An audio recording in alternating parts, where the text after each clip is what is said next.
the Anti-Sports Personality of the Year Awards 2017. Before the BBC Sports Personality of the Year Awards on Sunday celebrate the best of 2017, here are our anti-heroes from the sporting world this year. Phil Taylor. The retiring Taylor's last year on the PDC circuit has not been without incident. There has of course been sporting success, including a 16th World Matchplay title, but also controversy, much of it centered on the Grand Slam of darts, where he lost in the semi-finals to Michael van Gerwen. During that match the players were seen in heated discussion as they left the stage for a break. Later the victor was asked what had happened, and recounted a frankly not enormously interesting conversation. "He came to me, 'You shouldn't do this, you shouldn't do that.' I just said, 'You were an ob.' That's exactly what I said," Van Gerwen explained. That was as nothing compared with Taylor's quarterfinal against Gurney, which exploded into acrimony because of a refusal to let a lack of water pass under the bridge. "The first person to walk on stage normally pours the water," Gurney explained. "He was first on and didn't pour any water. I just assumed he didn't want any so just poured my own. Big mistake." Having won 12 successive legs on his way to a 16-4 victory, Taylor raged, "I wanted to teach him a lesson, of course I did. You know what he did wrong? He poured himself a glass of water, and left me out. I thought, you cheeky young so-and-so. Without me there wouldn't be a PDC. Have a little bit of respect, come on." Gurney declared himself bemused. "I always said he was the maester and said nothing bad about him, but he still says bad stuff," he sniffed. "I just didn't pour him water. I always said he was the greatest, the best and a legend. But as far as I'm concerned now I only have to look at him for one more tournament and then he's retiring. I might not be the future of darts but he's definitely the past and I'm happy about that. I think he's just getting old and grumpy and looking to pick fights with random players." The ATP.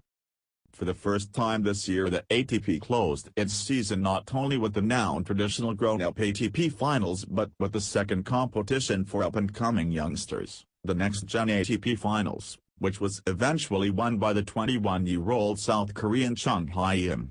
This competition was played at Fire in Milano and the ATP decided that it would be good if, at the pre-competition draw to allocate the players to two groups, they could somehow refer to Milan's status as a city famous for fashion. They did this by asking the players to each choose a glamorous female model and stride with them up a catwalk where their chosen companion would reveal either the letter A or the letter B hidden somewhere on their body. Cue extremely awkward young tennis players publicly squirming as a beautiful woman partially disrobed in front of them, accusations of sexism and in due course an ATP apology. The intention was to integrate Milan's rich heritage as one of the fashion capitals of the world, it explained. However, our execution of the proceedings was in poor taste and unacceptable. We deeply regret this and will ensure that there is no repeat of anything like it in future. Scott Baldwin. This year in rugby union has featured a Lions tour, lots of mauls, and one mauling by a Lion while on tour. The latter incident forced Scott Baldwin into perhaps the most unexpected of this year's many sporting apologies, after the Wales and Ospreys hooker had a run-in with the big cat and thus missed his club's own mauling by cheetahs. Steve Tanti, his coach, revealed after the game there had been an incident with a lion during a visit to Bloemfontein Zoo which was videoed and inevitably uploaded to Twitter, by the former England player Andy Goode.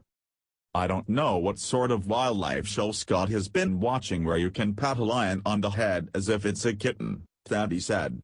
"It's probably one of the silliest things I've been involved in."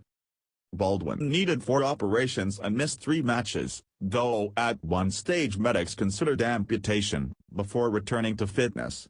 "I petted the female one with no issues, and when the male sat down I stroked him on his head," the player recalled. "Then I turned round to give one of the boys my phone to take a picture. The lion obviously noticed that I had turned away and, being the king of the jungle, he took his bite. When you see the video it looks very quick but for me it felt like a lifetime. It felt as though I was staring into its soul." Crewe Cricket Club. What should have been a thrilling denouement to the Pembroke County Cricket Club Division 1 title turned into chaos and acrimony when a bright spark at Carew noticed that the best way of stopping their rivals, from earning the batting or bonus points they needed to pip them to glory when the rivals met in the final game of the season, was to declare for a humiliatingly small total, guaranteeing both defeat in the season's final game and victory, by a single point, in the overall title chase. Thus, having scored only 18 runs from 15 deliveries for the loss of 1 wicket, their batsmen up willow and headed back to the pavilion. Officials examined the rules and found that no one had broken one, and the silverware thus had to remain with Carew, but they demoted them, fined them £300 and banned their captain for the 2018 season, with the final 2 months suspended. Asian Autosport action. Organizers arranged the unique race when the Formula 4 Southeast Asia Championship moved to Sepang, part of the undercard for the Formula 1 Grand Prix in September. It was unusual primarily because not a single car was able to finish it. Because of delays caused by a broken drain, 2 races were held consecutively, using the same cars, and boffins calculated the amount of fuel each vehicle required to get to the end of both events. It turned out that their sums did not add up, and everyone's good work went, unlike wastewater over the previous few days, down the drain. Everything was going swimmingly until Indonesia's Perdana stopped in the middle of lap 5. Daniel Frost, who was leading at the end of that lap, was one of 4 drivers whose cars ran out of fuel on the 6th circuit, and 3 more came to a halt on the 7th.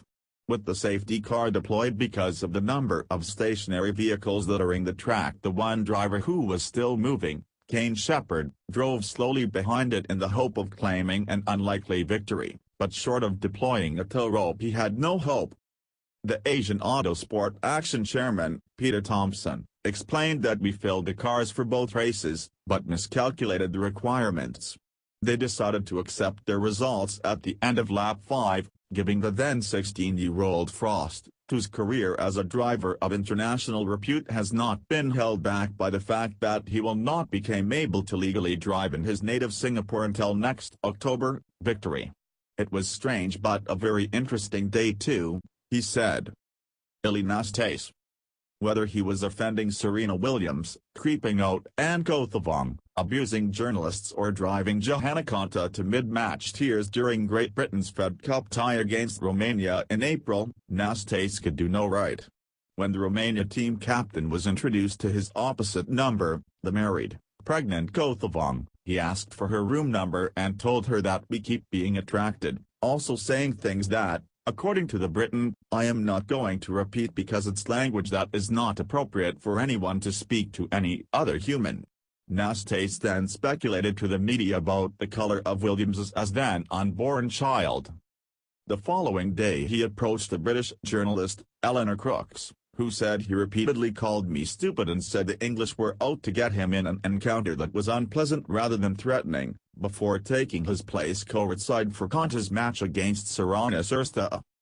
Konta was a set ahead when, amid complaints about crowd noise, Nastas asked the umpire, "What's your fucking problem?" Called both Kothawang and Konta fucking bitches and was eventually escorted off the premises and banned from all tennis for 2 years. In an unusual twist, the Czech Republic decided that Nastas appeared to have the perfect skill set for a second career in diplomacy and duly appointed him the country's honorary consul in Romania. "I trust Mr. Nastas," said the Czech Foreign Minister, Lubomir Zaoralek. "I am sure his transfer from sports to diplomacy will be successful because he realizes the responsibility he has in the new function." Haruma Fuji. As Johnny Bairstow and Cameron Bancroft among many others have proven, it can be unwise to put 2 sportsmen together in the same bar. What set this incident apart was not only that it shook the normally mannered world of sumo wrestling, but that the assailant chose to beat up his foe with, of all things, a karaoke machine remote control. Haruma Fuji, one of only 4 reigning grand champions, was forced to quit the sport after setting about a fellow wrestler, Takanori Iwa, for the crime of looking at his mobile phone while being administered with a dressing down about his already disappointing behavior. There were, to be fair, a large number of weapons mentioned by eyewitnesses, including a beer bottle, a microphone and rather scarily an ice pick, while others said Harumafuji had used nothing but his bare hands. I had heard he was lacking in manners and civility and thought it was my duty as a senior wrestler to correct and teach him, Harumafuji said. But I went too far. Quite a lot too far. The victim ended up with a fractured skull. The 46-year-old Sutton United reserve goalkeeper, nicknamed the roly-poly goalie for his corpulent appearance, caused an enormous rumpus after being pictured tucking into a pie on the bench during his team's FA Cup tie against Arsenal in February. What he may have considered a joke became something of a sporting tragedy when he resigned the following day, while the Gambling Commission and the Football Association both launched investigations. The problem was that a bookmaker, coincidentally the very same bookie that had arranged to sponsor Sutton's shirt for that evening's game, had offered odds on that very occurrence, and Shaw had admitted that some people he knew had put money on it happening. "We are told we are not allowed to gamble as it is full-time professional football," he explained. "This is not the case here. This is just a bit of fun, and me being hungry."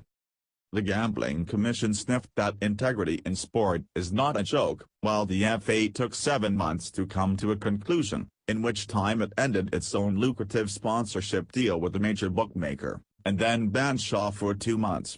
By then the now ex-player had moved on to his next project, with AFC Thaton, announcing in May that local, national and international celebrity Wayne Shaw has joined as our new commercial manager.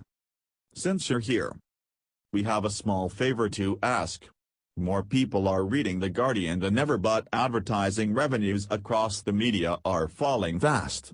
And unlike many news organizations, we haven't put up a paywall. We want to keep our journalism as open as we can. So you can see why we need to ask for your help. The Guardian's independent, investigative journalism takes a lot of time, money and hard work to produce. But we do it because we believe our perspective matters, because it might well be your perspective, too.